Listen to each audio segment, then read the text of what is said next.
नमस्कार दोस्तों, हमारे चैनल पर आपका स्वागत है। जैसा कि आपको पता ही है कि हम अपने चैनल पर जो भी गवर्नमेंट जॉब्स निकलती हैं उसके बारे में स्टडी करवाते हैं और उसके बारे में अपडेट्स देते हैं। जो जो जॉब्स निकलती हैं, ठीक है, एडमिट कार्ड वगैरह रिक्वायरमेंट जो भी होती है उसके बारे में हम अपने चैनल पर बताते हैं। हमने एक टेस्ट सीरीज शुरू की थी जिसमें हमने कल पॉलिटी की थी और कल हमने यूनियन शुरू किया था। उसमें हमने प्रेसिडेंट के बारे में सभी इम्पोर्टेंट आर्टिकल किए थे और पार्लियामेंट में क्या क्या होता है। पार्लियामेंट में 3 चीज़ें होती हैं, प्रेसिडेंट, राज्यसभा और लोकसभा। आज हम राज्यसभा, लोकसभा और प्रेसिडेंट की क्वालिफ़िकेशन, डिस्क्वालिफ़िकेशन सभी पढ़ेंगे। सबसे पहले आपने हमारे चैनल पर अगर नए हैं तो हमारे चैनल को सब्सक्राइब करें और वीडियो को लाइक करें, शेयर करें और अपने दोस्तों को भी शेयर करें। चलो अब हम यह वीडियो शुरू करते हैं। सबसे पहले है राज्यसभा। राज्यसभा के बारे में आपको पता ही होगा, इसको क्या कहते हैं, काउंसिल ऑफ स्टेट्स कहते हैं, ठीक है। It is the upper house, इसे अपर हाउस भी कहते हैं, ठीक है। Second chamber of house of elders भी कहते हैं, ठीक है। ये किसको रिप्रेजेंट करती है? ये स्टेट एंड यूटीज़ को रिप्रेजेंट करती है, ठीक है। Rajya Sabha is called the permanent house of the parliament.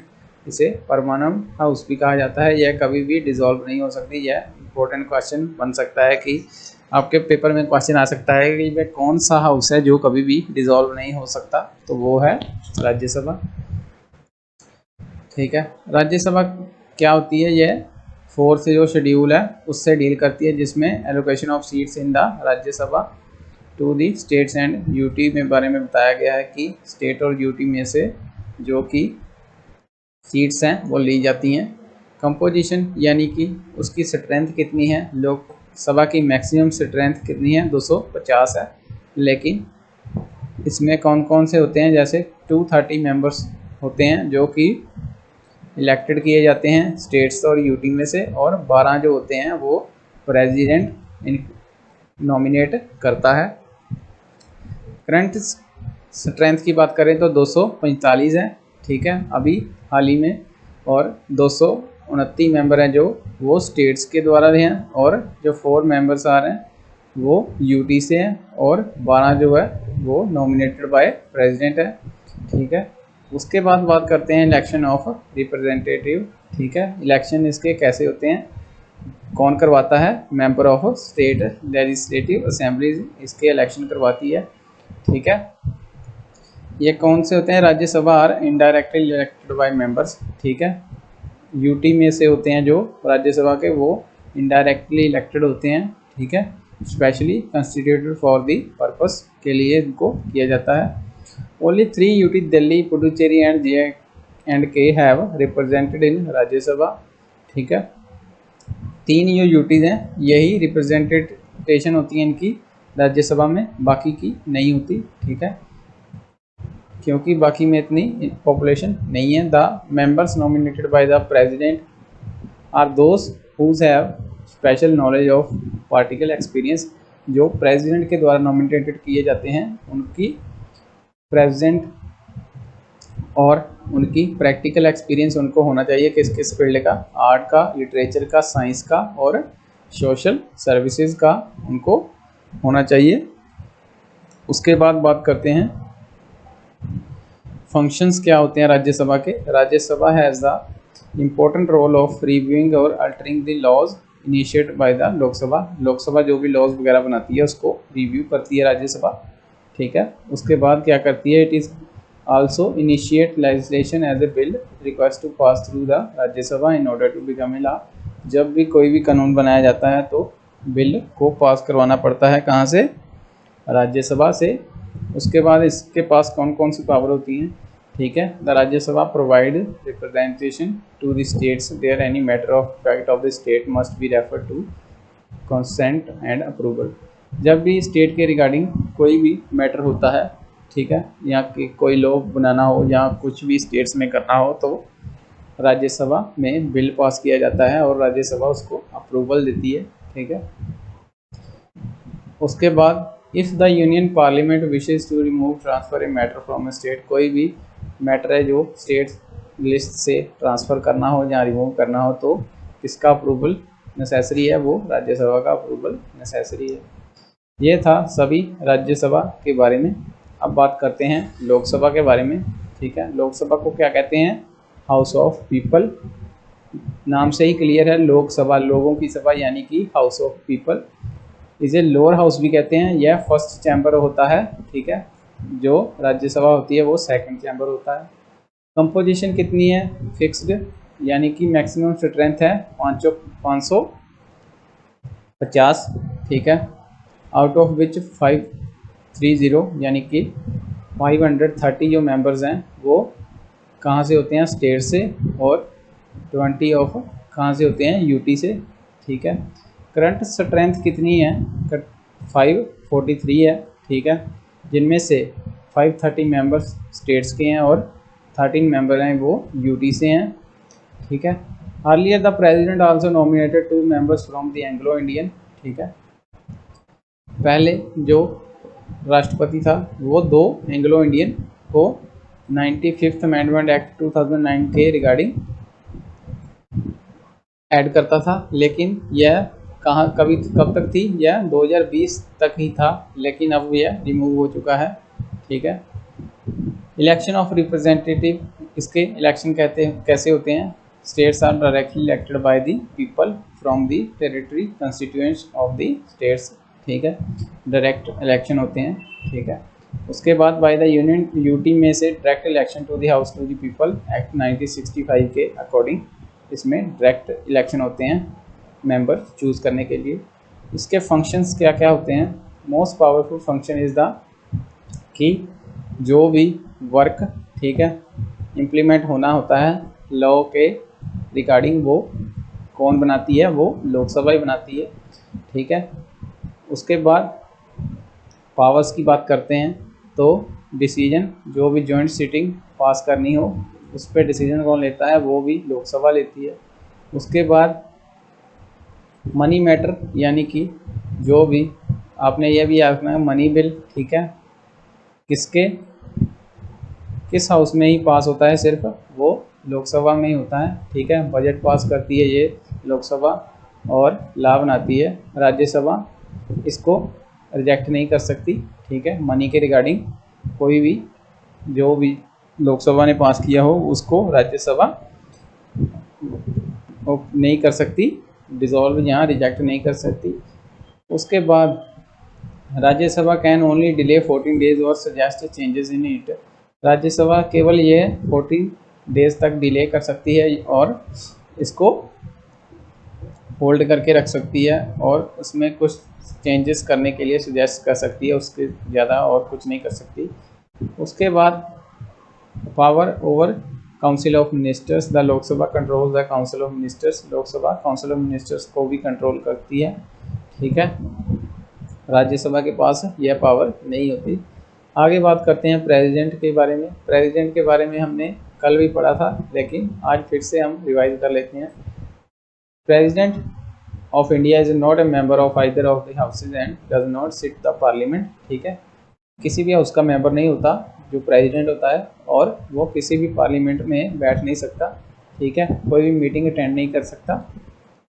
उसके बाद उसको क्या कहते हैं? हेड ऑफ द स्टेट कहते हैं। ठीक है, हाईएस्ट फॉर्मल अथॉरिटी होती है प्रेसिडेंट के पास। अपॉइंटमेंट कैसे होती है? The elected member of parliament and the elected member of legislative assembly elected the president of India. ठीक है, उसके पास क्या क्या पावर्स होती हैं? Assent for passing a bill, bill house जो बोथ हाउसेस के पास जाता है वो प्रेसिडेंट के एसेंट के, यानी कि प्रेसिडेंट के सिग्नेचर उस पर चाहिए तभी वह बिल पास होगा, इससे उसके बिना ये पास नहीं होता। और someone and prorogation of houses, कौन ये बुला सकता है? वो प्रेसिडेंट कर सकता है। डिसॉल्व भी लोकसभा को प्रेसिडेंट कर सकता है और ऑर्डिनेंस पास करता है प्रेसिडेंट। उसके बाद मेंबरशिप ऑफ पार्लियामेंट, क्वालिफिकेशन क्या चाहिए? क्वालिफिकेशन बात करते हैं हाउसेज की क्वालिफिकेशन। ठीक है, राज्यसभा की क्वालिफिकेशन में सबसे पहले सिटीजन ऑफ इंडिया आता है कि जो पर्सन है वो सिटीजन ऑफ इंडिया का सिटीजन होना चाहिए और उसकी एज जो है 30 साल से कम नहीं होनी चाहिए। उसके बाद उसको यह शर्त लेनी पड़ेगी कि वो अपने पूरे सच्चे मन से और पूरी ईमानदारी से संविधान का पालन करेगा और सभी डिसीजन लेगा, ठीक है। उसके बाद बात करते हैं लोकसभा की।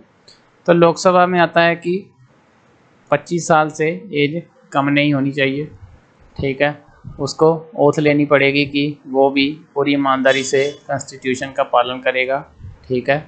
और उसके बाद हम क्या देखते हैं कि रजिस्टर एज ए वोटर होना चाहिए वो किसी कॉन्स्टिट्यूएंसी से, और अगर वो बिलोंग करता है एससी या एसटी ट्राइब से तो उसके लिए स्पेशल रिजर्वेशन सीट होगी, ठीक है।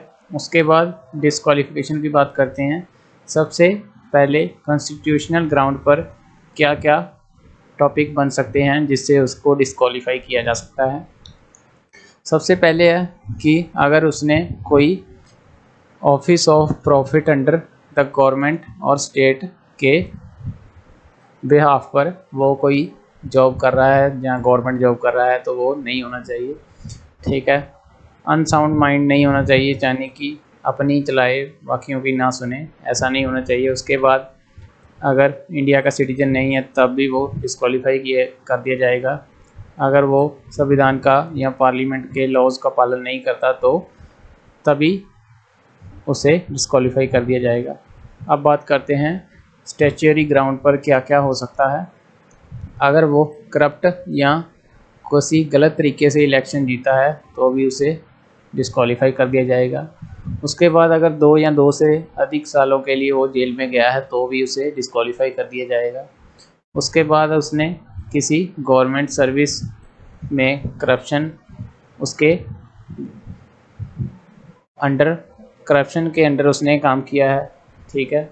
गवर्नमेंट सर्विस में करप्शन फैलाया है तो उसे भी डिस्क्वालीफाई कर दिया जाएगा।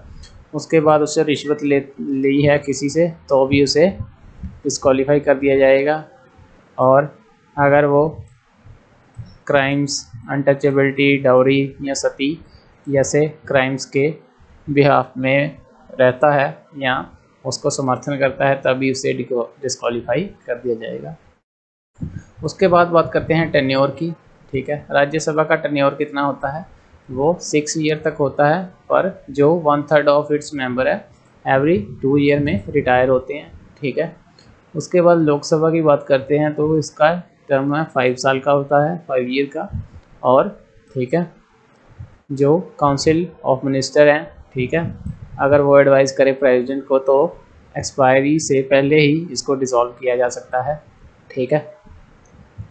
अगर नेशनल इमरजेंसी लगती है तो इसका टर्म एक्सटेंड भी किया जा सकता है 1 ईयर के लिए, ठीक है। उसके बाद बात करते हैं ऑफिशियल्स कौन कौन होते हैं राज्यसभा के। एक्स ऑफिशियो चेयरमैन यानी कि वाइस प्रेसिडेंट होते हैं जो एक्स ऑफिशियो चेयरमैन होते हैं राज्यसभा के, ठीक है। सारी मीटिंग्स जो हैं वो वाइस प्रेसिडेंट ही करते हैं। इन दी एब्सेंस डिप्टी चेयरमैन होता है जो वो प्रिसाइड करता है राज्यसभा को। उसके बाद लोकसभा है, लोकसभा का एक स्पीकर होता है, ठीक है, वो प्रिसाइड करता है।